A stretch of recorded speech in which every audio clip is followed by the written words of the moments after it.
Promotional consideration paid for by the following.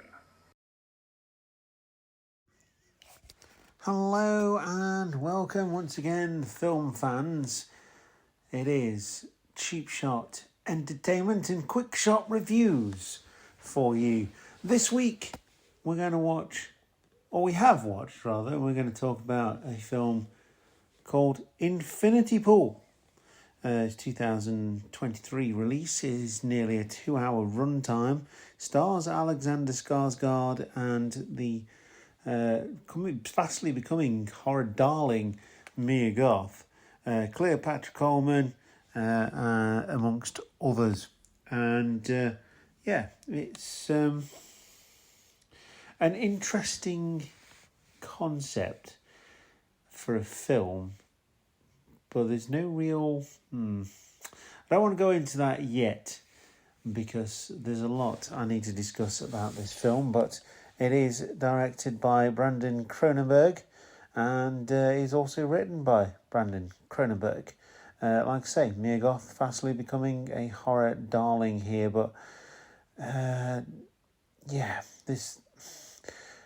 After the success of X and Pearl, this is, it's gone down a lot. And there's some really good actors and actresses in this film, and that is very strange to me that this is that kind of film. But we're going to get into that discussion in the main part of the video / podcast, and hopefully you'll have joined us for that. And if you have watched Infinity Pool, please do get in touch with us. We'd love to know what your thoughts are on this, because mine are deep and ranging, I believe, although I need to get all this out in the space of 10 minutes. So without further ado, let's move on to the main part of the discussion, and I will see you after this quick break.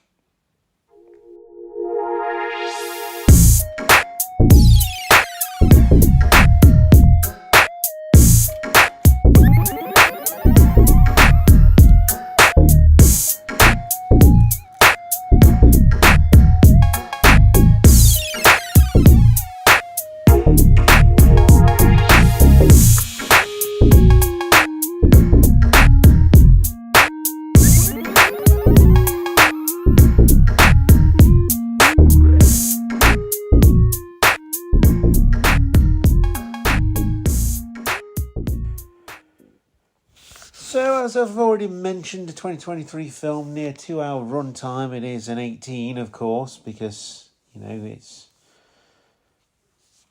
one of those kind of films which does require an 18. And it's very much justified, if in a way that's not done very often in cinema these days. Actually, there has been a lot of 18 rated movies, and I feel like we're getting some good stuff, but then there's 18 rated movies for the sake of being 18 rated movies, and those are the ones that I don't particularly like. And unfortunately, Infinity Pool is one of those films, and I absolutely adore Mia Goth and Alexander Skarsgård, because they're both very, very good.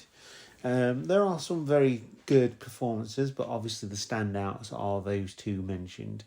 It follows the story of James and Em Foster, and they are enjoying an all-inclusive vacation on the beach in a compound on an island, in the fictional island of Latolqua,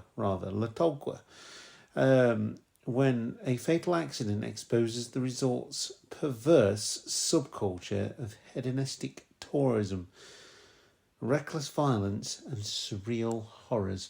Yes, all of those things are true. The driving story here is that James has married Rich, and that is Em, who is his wife. Em's father is very wealthy. He is a writer, and he's looking for inspiration. A story that we've heard many, many times. And he is sort of riding on the pigtails of the wealth of his father-in-law. His father-in-law doesn't like him, but hey, they do make a good couple when they're on the same page, I will say that. And they do have good chemistry in this film. That is until Mia Goth comes on the scene, because she is very alluring towards James. And I will say this is Mia Goth as we've not seen her in a while, certainly since, certainly I haven't seen her like this. She's obviously becoming, she's obviously getting older and all that kind of stuff, so she's getting away with it.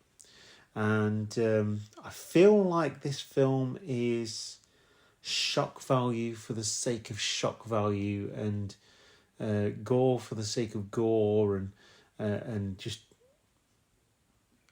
yeah, it tries too hard. And by trying too hard, it has become, it does become boring. It's like, oh, that's shocking. But I feel like it's shocking for the sake of being so. And yeah, it's very much that kind of film. So basically, there is an accident. James and Em go out drinking with Mia Goth, who plays Gabby, and her husband, who encourages them to, drink, and then they hire a car and they drive. James drives back. He then causes an accident. They don't tell anybody, and then it goes into the bulk of the film, which I'm not going to spoil for you, because I do feel like my reviews do save the spoilers, and it's just me giving my thoughts on a film. So then lots of things happen. Some things are rules based in reality, and others are just really weird for the sake of being weird. And you'll hear me say that phrase quite a bit, because it's shocking for the sake of shock, gore for the sake of gore, and weird for the sake of weird. And that pretty much explains everything you need to know about Infinity Pool. It is a fictional island with a fictional nation living on that island who have rituals, shall we say, which involve, if you kill someone, you get your just desserts, and the punishment is befitting the crime, and you have to sign things away, and then other things happen which makes it very sci-fi as well, which I had more interest in those bits than the copious amounts of boobs. I never thought I'd say that about a horror movie, but there is a lot of flesh on display in this film. And again, it's there for the sake of being there. And it's just, for me, and I'm pretty sure there's probably people who love this film, for me, it's not great. I was bored throughout a lot of the film.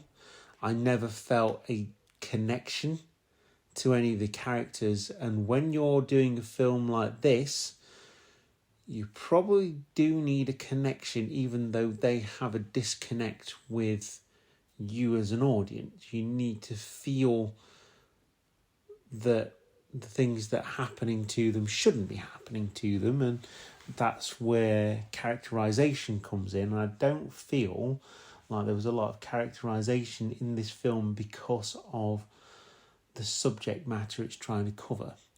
And again, I won't spoil that. As with a lot of Mia Goth films, it is subjective. I know I really enjoyed Pearl on thinking about it again, but other people didn't. Same with X. Loved X. But again, some people didn't like it. And that is the beauty of being a film fan. You can go watch a film and you can have your own views on it. There are some people that will try and convince you otherwise, but everyone has their favourite type of movie. And that's what makes being a film fan great, because you can share that love without having to, tell other people how they should feel about things.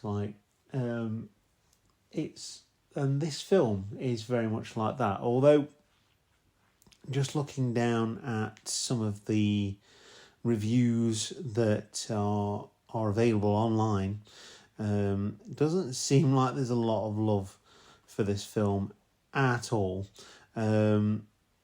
It's trying to be, it's trying to be David Cronenberg, isn't it? Brendan Cronenberg, in fact, is David Cronenberg's son.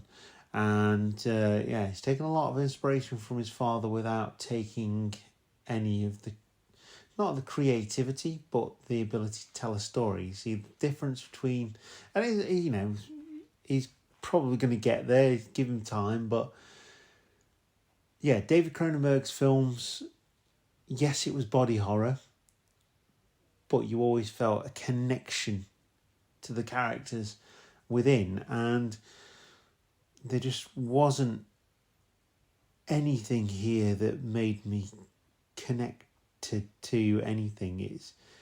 It was oversold and quite obnoxious in the way it was delivered, and it completely wasted the cast of stars in this film, which is a shame. It's just, I don't think it was meant to be scary. I think it was meant to make you go, ooh, why are they doing that? And, it succeeded. But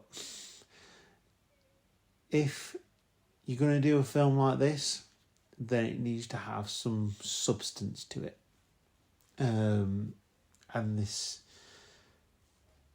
didn't. It didn't hit the mark for me at all. And that is Infinity Pool. Join us next week. We'll be watching Guardians of the Galaxy 3. Yay! I'm quite excited about that one. So join us for that podcast as well. And in the meantime, film fans, keep watching those films. Give your time to the cinemas. And we'll see you next time. Goodbye.